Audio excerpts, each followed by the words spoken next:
Título cuarto. Relaciones entre profesionales de la abogacía y clientes.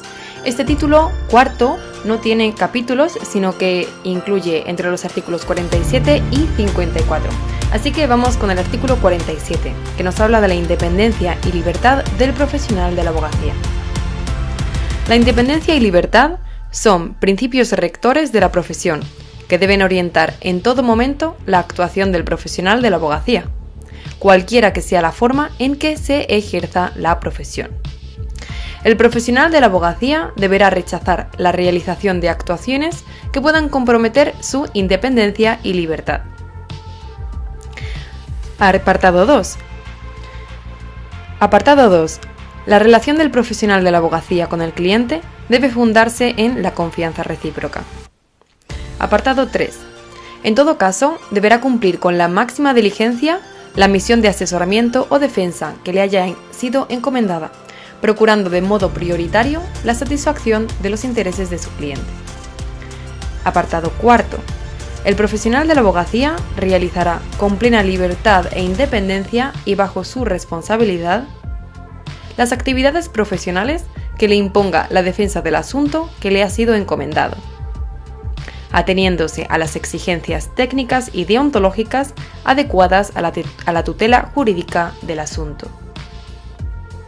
Bueno, pues este artículo fija el núcleo de la relación abogado-cliente. El abogado debe actuar siempre con independencia y libertad, sea cual sea su forma de ejercicio, ya sea un autónomo, sociedad, empresa, da igual. Y si una actuación puede comprometer esa independencia o libertad, el abogado debe rechazarla. La relación con el cliente debe basarse en la confianza recíproca. Sin confianza, la defensa se debilita. Además, el abogado debe actuar con la máxima diligencia en asesoramiento o defensa, procurando prioritariamente la satisfacción de los intereses del cliente. Y todo ello debe hacerlo el abogado con plena libertad e independencia y bajo su responsabilidad, siguiendo exigencias técnicas y deontológicas adecuadas para proteger el asunto. Vamos a ver un ejemplo práctico. Si un cliente exige que presentes un escrito, aunque sea falso, o te presiona para actuar contra reglas éticas, debes rechazar esa actuación, porque compromete tu independencia y vulnera la deontología. Seguimos con el artículo 48. Habla de los deberes de información e identificación. Empezamos. Apartado primero. El profesional de la abogacía debe facilitar al cliente su nombre, número de identificación fiscal, colegio al que pertenece y número de colegiado, domicilio profesional y medio para ponerse en comunicación con él o con su despacho, incluyendo la vía electrónica.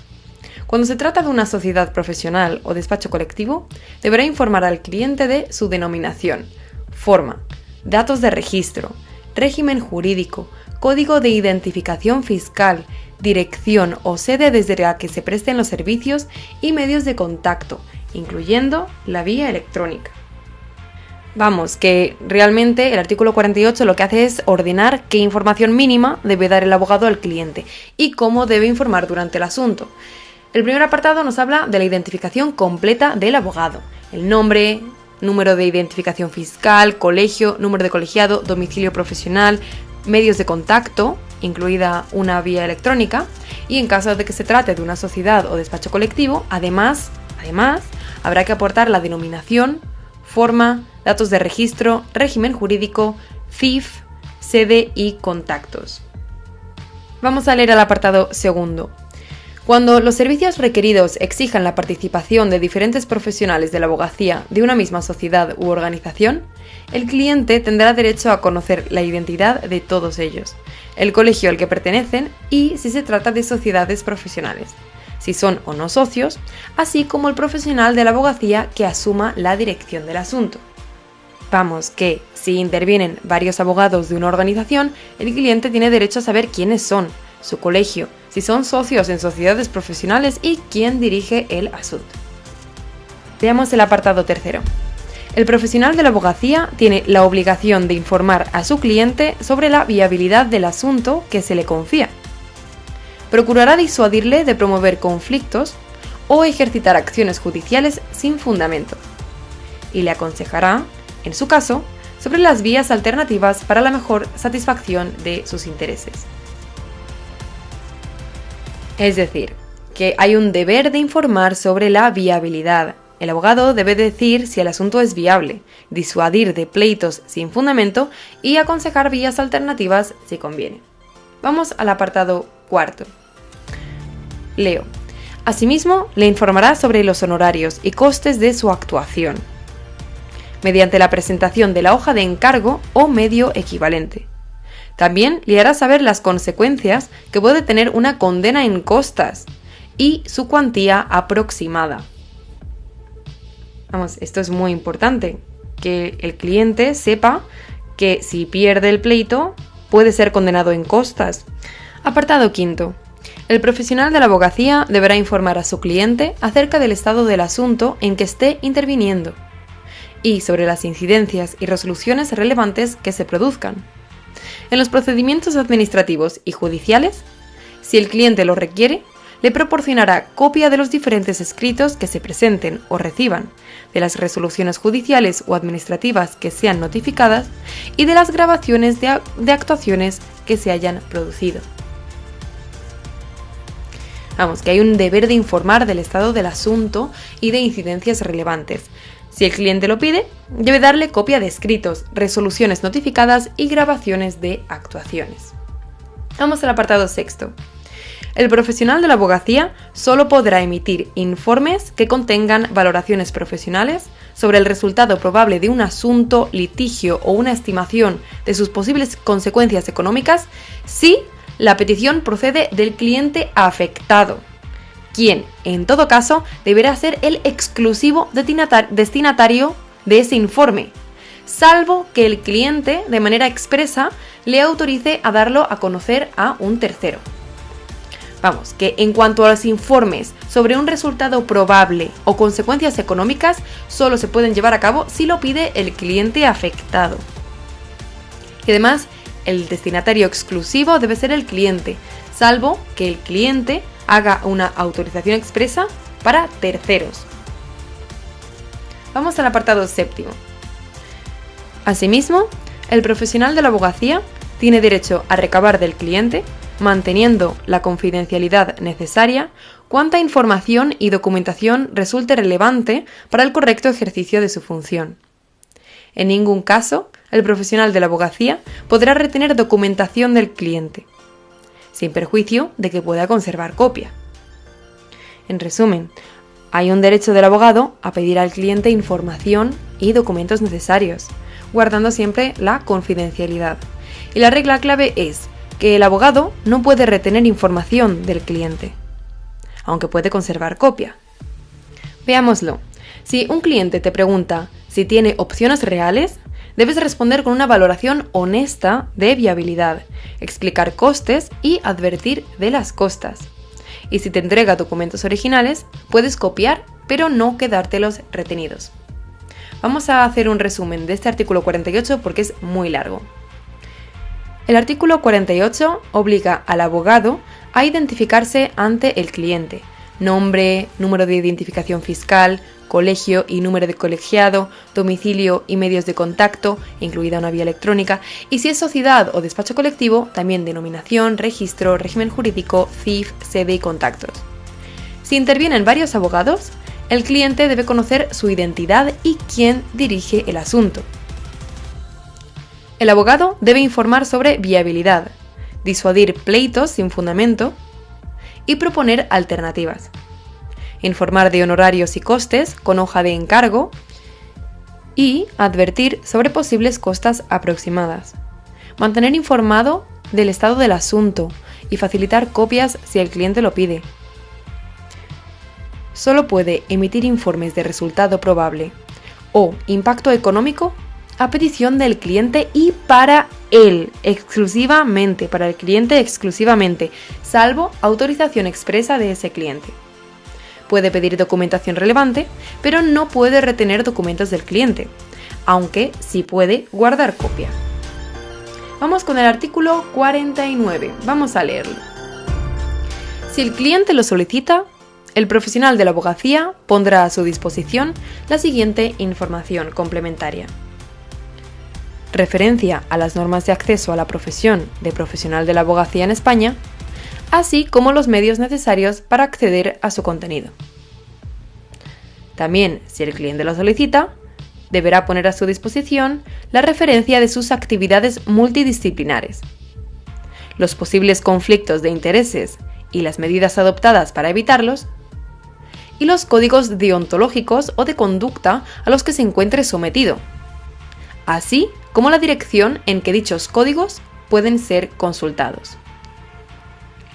El apartado segundo nos dice: la citada información se pondrá a disposición del cliente en alguna de las formas siguientes: en el lugar de prestación del servicio o de celebración del contrato, por vía electrónica o en cualquier tipo de documento informativo que se facilite al cliente presentándole los servicios de forma detallada.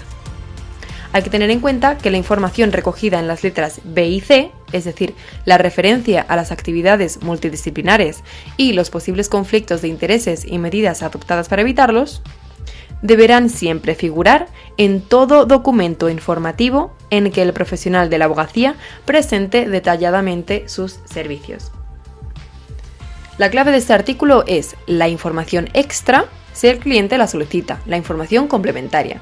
Y es que el abogado debe poner a disposición las normas de acceso a la profesión en España y cómo consultarlas, referencia a sus actividades multidisciplinares, posibles conflictos de interés y medidas para evitarlos, códigos deontológicos o de conducta aplicables y dónde consultarlos. Y esa información puede entregarse en el lugar del servicio o contrato, por vía electrónica o en documentos informativos. Esto es importante. Lo relativo a actividades multidisciplinares y conflictos de intereses debe figurar siempre en cualquier documento informativo donde el abogado presente detalladamente sus servicios. Un ejemplo práctico. En una web o folleto del despacho, donde se detallan servicios, debe constar si hay actividad multidisciplinar y cómo se gestionan los posibles conflictos de interés y cuáles son las medidas para evitarlos. Bien, vamos a ver un resumen corto. El artículo 49 dice que, si el cliente lo solicita, el abogado debe facilitar información complementaria, normas de acceso a la profesión y cómo consultarlas, referencia a actividades multidisciplinares, posibles conflictos de intereses y medidas para evitarlos, y códigos deontológicos aplicables y dónde verlos. Esta información puede darse en el lugar del servicio, por vía electrónica o en documentos informativos, y siempre que se presenten detalladamente los servicios en un documento, debe incluirse obligatoriamente lo relativo a actividades multidisciplinarias y conflictos de intereses. Vamos al artículo 50. Nos habla de la aceptación y renuncia de encargos profesionales. Este artículo es muy importante si te vas a examinar en el examen de acceso a la abogacía porque suele entrar. Tanto el artículo 50 como el 51 son muy importantes. Así que vamos a ello. Artículo primero del artículo 50. El profesional de la abogacía tendrá plena libertad para aceptar o rechazar la dirección de cualquier asunto que le sea encomendado. Segundo, el profesional de la abogacía podrá cesar en su intervención profesional cuando surgen discrepancias con su cliente y deberá hacerlo cuando concurran circunstancias que afecten a su independencia y libertad en la defensa o al deber de secreto profesional. Es decir, no puede actuar para dos o más clientes en el mismo asunto si hay conflicto o riesgo significativo de conflicto, salvo cuando haya autorización expresa y por escrito de todos los clientes afectados, cuando haya una previa información adecuada y solo si es un encargo no litigioso. Si es litigioso, no se puede actuar para dos o más clientes en el mismo asunto. Debe ser no litigioso. Además, el abogado puede actuar para todas las partes como mediador o redactando documentos contractuales, pero siempre con estricta neutralidad. Vamos al apartado tercero. El profesional de la abogacía podrá renunciar a la defensa procesal que le haya sido confiada en cualquier fase del procedimiento, siempre que no se cause indefensión al cliente, estando obligado a despachar los trámites procesales urgentes. El profesional de la abogacía comunicará su renuncia por escrito dirigido al cliente y, en su caso, al órgano judicial o administrativo ante el que hubiere comparecido, y deberá proporcionar al compañero que se haga cargo del asunto y que se lo requiera todos los datos e informaciones que sean necesarios para la adecuada defensa del cliente. Vamos, que el abogado tiene plena libertad para aceptar o rechazar cualquier asunto, puede cesar si hay discrepancias con el cliente y debe cesar si surgen circunstancias que afecten a su independencia y libertad o al secreto profesional, y puede renunciar a la defensa procesal en cualquier fase, pero con dos límites muy estrictos: no causar indefensión al cliente y atender los trámites procesales urgentes. Además, debe comunicar la renuncia por escrito al cliente y, si procede, al órgano judicial o administrativo. Y debe dar al abogado que asuma el asunto, si se lo requiere, la información necesaria para defender bien al cliente. También hay que tener en cuenta que, en el apartado cuarto nos dicen que la asistencia jurídica gratuita y turno de oficio se rigen por su normativa específica. ¿Qué ocurriría en caso de que quisieses renunciar en mitad de un procedimiento? Pues debes presentar lo urgente para no dejar al cliente desprotegido y comunicar por escrito. Además, tienes que facilitar el expediente al nuevo letrado si te lo pide. Vamos al artículo 51, conflicto de intereses. El profesional de la abogacía está obligado a no defender intereses en conflicto con aquellos cuyo asesoramiento o defensa le haya sido encomendada o con los suyos propios, y, en especial, a no defraudar la confianza de su cliente. Vamos con el apartado segundo.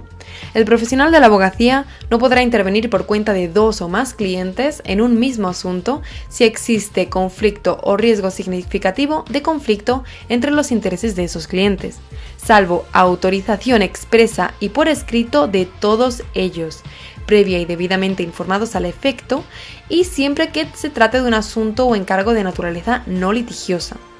Asimismo, el profesional de la abogacía podrá intervenir en interés de todas las partes en funciones de mediador y en la preparación y redacción de documentos de naturaleza contractual, debiendo mantener en estos casos una estricta neutralidad.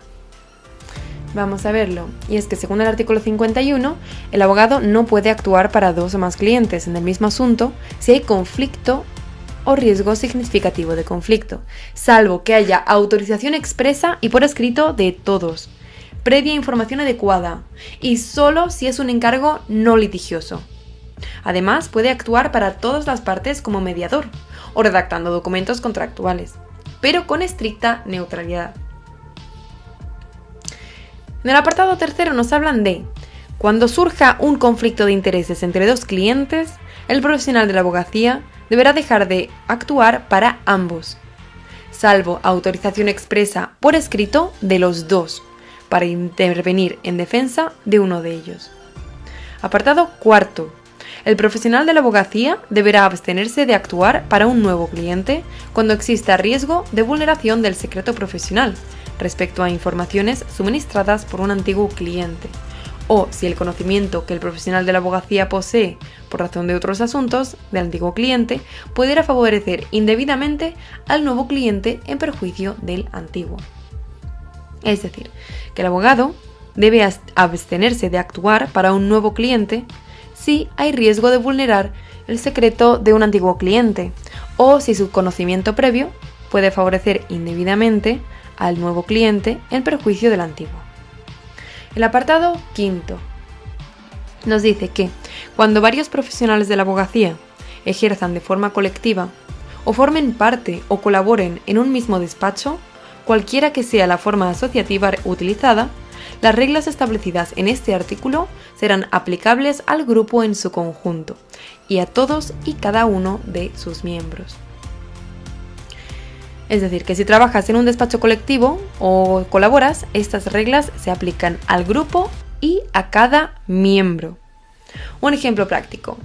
Como abogado, tienes un cliente que es una empresa y luego te pide asesoramiento su exdirectivo contra la empresa, usando información interna que conociste. En este caso, debes abstenerte por riesgo de secreto y ventaja indebida. Un mini resumen. El artículo 51 obliga a evitar conflictos. El abogado no puede defender intereses en conflicto con los del cliente, ni con los suyos, y no debe defraudar su confianza. No puede actuar para varios clientes en el mismo asunto si hay conflicto o riesgo significativo, salvo autorización expresa y por escrito de todos, bien informados y solo en encargos no litigiosos. En mediación o redacción contractual puede intervenir para todos con estricta neutralidad. Si surge un conflicto entre dos clientes, debe cesar para ambos, salvo autorización escrita para defender a uno. La autorización escrita tiene que aportarse por los dos clientes, para defender a uno de ellos. Y debe abstenerse de actuar para un nuevo cliente si puede vulnerar el secreto de un antiguo o darle ventaja indebida. Y estas reglas se aplican a todo el despacho o grupo profesional. Vamos con el artículo 52, que habla de las obligaciones en materia de reclamaciones. Los profesionales de la abogacía pondrán a disposición de sus clientes un número de teléfono, un número de fax, una dirección de correo electrónico o una dirección postal para que estos puedan dirigir sus reclamaciones o peticiones de información sobre el servicio prestado. Apartado segundo, importante.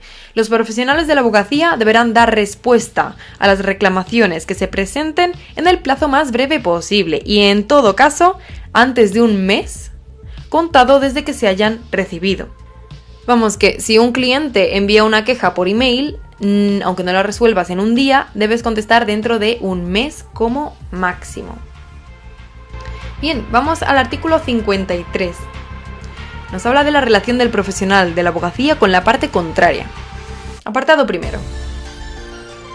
Cuando le conste que cuenta con asistencia letrada, el profesional de la abogacía no podrá entrar en contacto directo con la parte contraria y solo se podrá relacionar con ella a través de su profesional de la abogacía, salvo que el profesional de la abogacía, lo autorice expresamente, autorice que el letrado de la parte contraria se ponga en contacto con su cliente.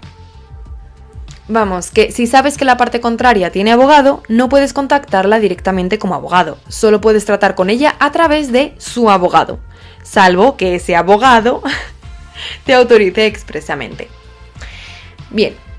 El apartado segundo, que nos dice que si la parte contraria no estuviese asistida por profesional de la abogacía, el interviniente deberá evitar toda clase de abuso y abstenerse de cualquier acto que determine una lesión injusta. En todo caso, le recomendará que designe profesional de la abogacía. Vamos con el artículo 54 y último. Participación en procedimientos de contratación pública. Los profesionales de la abogacía que participen en un procedimiento de contratación sujeto a la legislación de contratos del sector público podrán incluir en su historial profesional, caso de solicitarse así en los pliegos de contratación, referencias a los clientes para los que ha prestado servicios, siempre que estos no lo hayan prohibido expresamente, y que se respete el deber de confidencialidad y la normativa sobre protección de datos personales, sin infringir el derecho a la intimidad de las personas físicas. Vamos, que este artículo trata de una excepción práctica sobre referencias a clientes, vinculada a licitaciones públicas.